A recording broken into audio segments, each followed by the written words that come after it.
is your least favorite thing about coming to like super populated nature places? You already said it. Super populated. It's But like what's the thing that, like, what do you not, what's your knee jerk, like, not, dislike? It's so funny because, yeah, it's like I don't like the sound.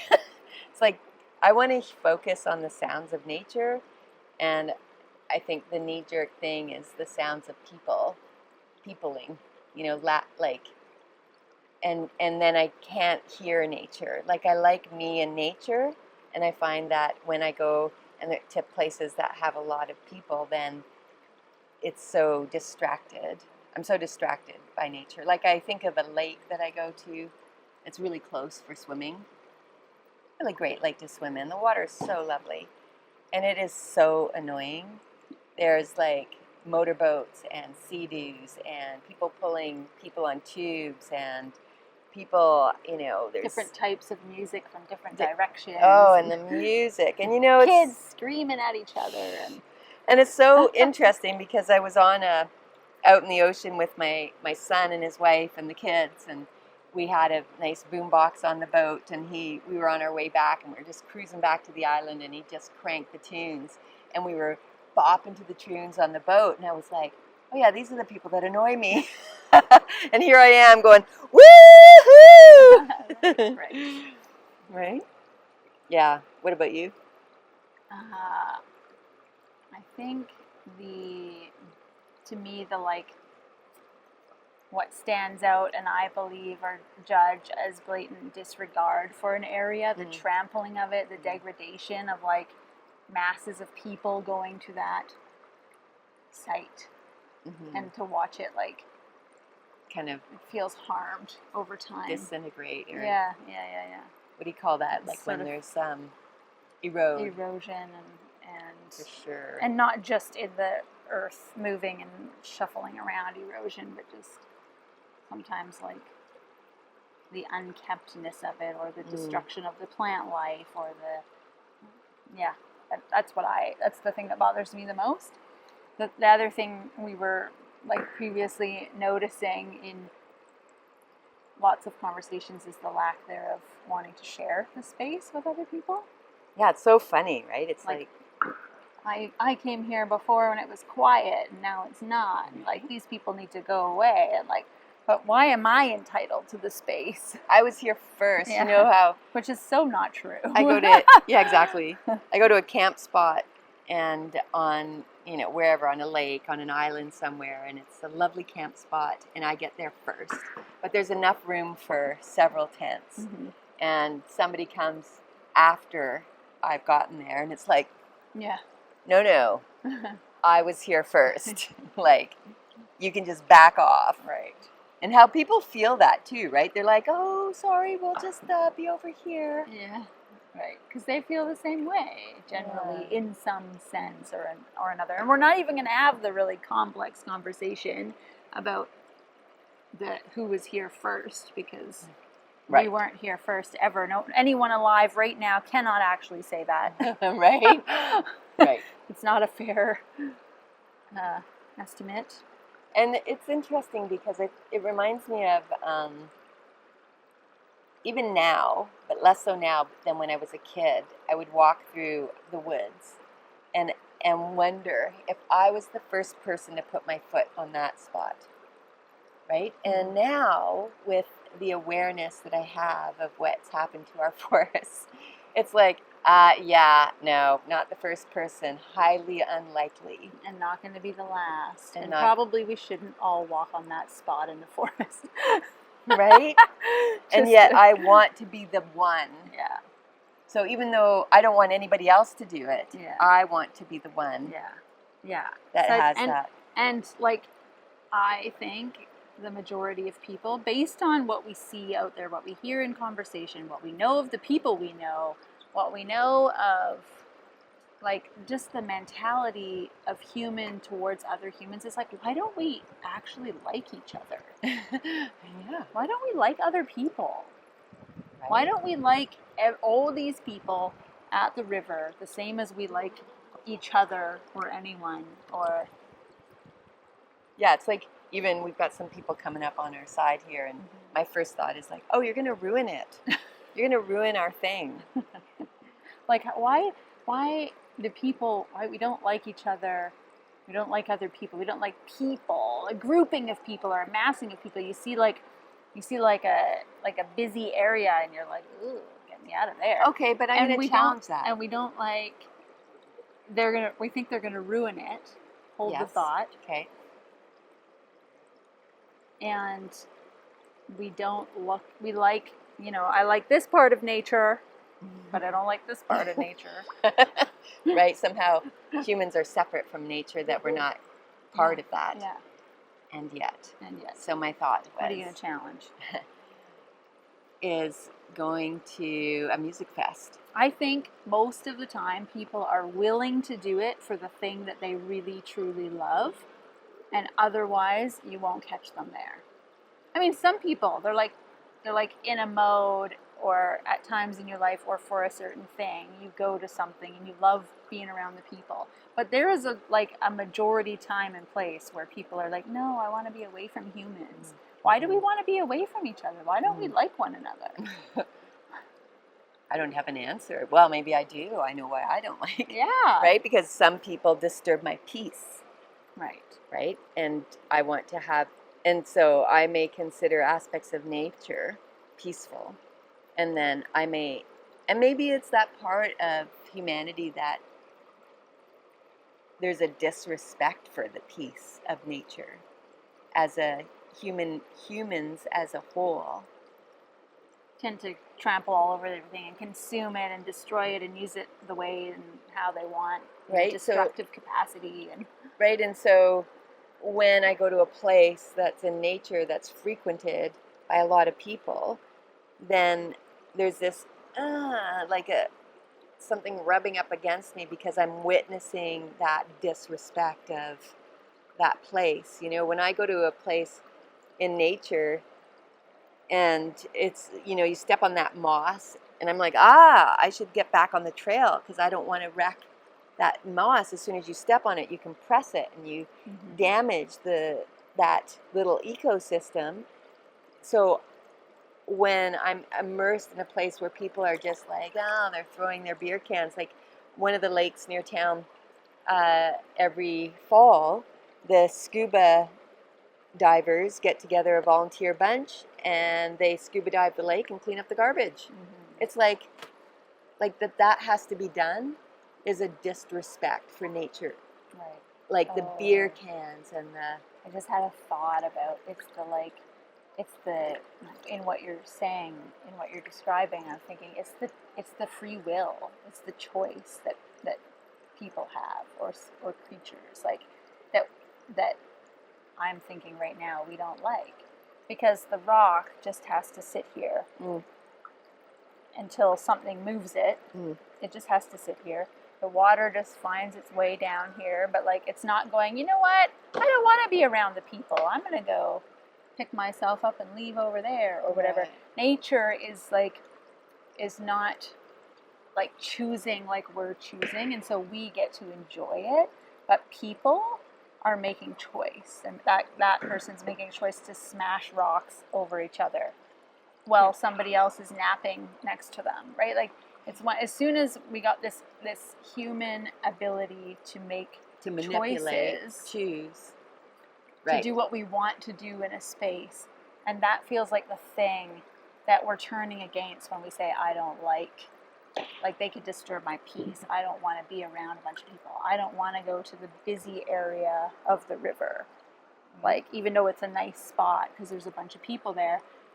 There's a bunch of rocks, and there's a bunch of birds, and there's a bunch of trees. But like you say, the rock is just like this rock. It's beautiful, and it's just sitting in the water, and it's just being a rock until something moves it along. It's not choosing to whip itself at us. But it's not doing like it's happening over there, right? And that's just such a different energy. But people have this power, this free will, of how they're going to do and be in the space that they're in.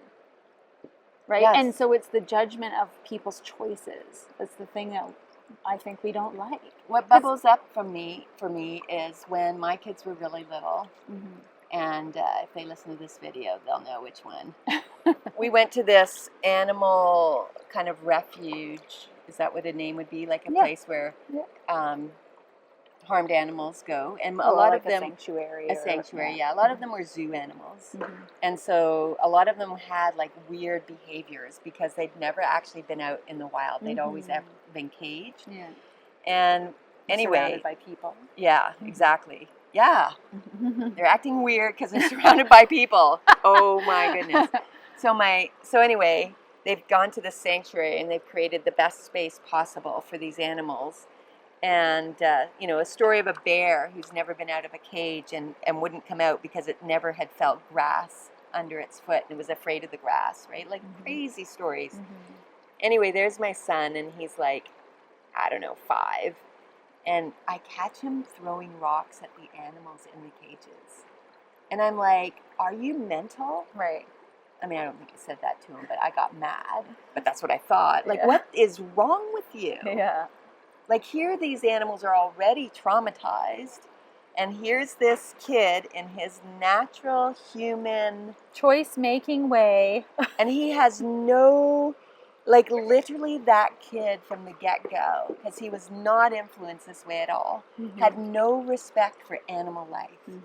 Like, I would catch him doing stuff with animals, and, like, it took a lot to curb his behavior. Right. This is not okay. Right. And so I wonder if there's that within humanity. Ooh. Dog at the camera. That good dog. Now he's going to check out. I just don't pee on the bags. I wonder if there's that's the thing, right? Like the judgment that I have that humans have a tendency to make choices that don't consider the well-being of others. Whether it be other people, because that also happens, whether it be other people, whether it be nature, whether it be the environment, whether it be the tree, like so much. Like a neighborhood just down in another neighborhood, one of the new ones in our area, they call it Timber Estates. And they took down every tree. Because it's made of timber. But I just found out in Victoria that it used to have a 30% green rule. Yeah, requirement to keep or whatever. I mean, to obviously facilitate. not in my town because they took down every tree. There was one by the portable bathroom, and that one went too. Anyway, I know, sad thing. But in Victoria, there was all the development companies were complaining because they wanted to raise it to 40%, and they raised it to 40% anyway. And I'm like, awesome. Like that's considering the environment, saying this environment's here first. You want to develop, you need to find a way to do that without destroying the environment. But so many places are like this community where I live, where they're just like, let's just plow it over, make a clean slate, slap up houses. I wonder if it's not so much that they're specifically thinking the environment was here first, so let's keep 40% of it, but they're recognizing the inherent value in keeping it for us. Like the humans, we all know what we get from this. We all know its value. And so people are starting to shift in that situation towards seeing the value of that part of nature, seeing the value of keeping the little forested areas or the certain amount of trees or the ones that the birds like, or that kind of thing. And I wonder if that's sort of the task. A little bit for me, it's coming up as the task in this conversation because I separate humans from nature equation all the time. Right. It's like, no, we're not a part of nature, but I know we're a part of nature. Right. We're on this earth like every other microorganism made from it and all the same stuff. And so I'm feeling like a part of my challenge would be, can I find the inherent value in the people that are around me, or where I go when there's people around me, or where I find people, or yeah, it's a real mind bender, really, isn't it? Yeah, And I have, so many different opportunities, I think, because my children are so different. You know, I've got the one with the boombox, and I have a one living in the city who celebrate being amongst people. And then I have the one who is like, okay, enough of people, I'm good in nature, you know. Actually, I'll scuba dive underwater where I don't have to listen to anybody. And so I get the opportunity to sit in those different cultures of being human and explore, okay, I'm going to take that on and live that right now, like dancing on the boat with the boombox going. Oh, yeah, it is fun. But I'm not thinking about anybody else in that moment. But can I be the person on the shore watching a boat go by with its boombox going and celebrate the fun that they're experiencing? Exactly the point. Exactly. Like I just shared. Did you see what I shared today on behalf of the center? No. It's Jill's face in a little cat. A little cat picture. Yeah. And I chose one particular face because it looked, like it looked like a thinking, like a contemplating, like an imagining mind. And I thought, and the message that sort of came through it for me today was, can I put myself in somebody else's shoes? And that's exactly what you're speaking to. Exactly. It's like, I've been the person making the noise on the boat on the water. Right. I've been the person throwing the rock at another rock to see if I can break it open. Like, I've done all these things. I can, and even if I haven't, I can imagine myself enjoying that moment. Right. And so can I find it in the people part of nature? Yeah, it's a great opportunity, and I think it's wise. I gave my sister that very challenge. When she went to talk to her about visiting my son in the city who enjoys people, and I said, he may live totally different than you, but they are so fun to visit. If you can put all of your values aside and immerse yourself in their life, they are the best hosts ever. And so maybe we all can have that experience, right? When we just put our judgment aside and allow ourselves to have the experience. Yeah. Sorry. Oh, I'm sorry. That's okay. Refreshing little shakedown. Great. Okay, let's appreciate that moment. Right? Perfect example. Refreshing Boom. little shakedown. Dog having a time in a river. Family exploring. Been there. Totally. Life jacket wearing. Right? Right. I love it. Okay. Cool. Can you? I bet you can. There goes another human. Humans everywhere. Look at that nature popping up.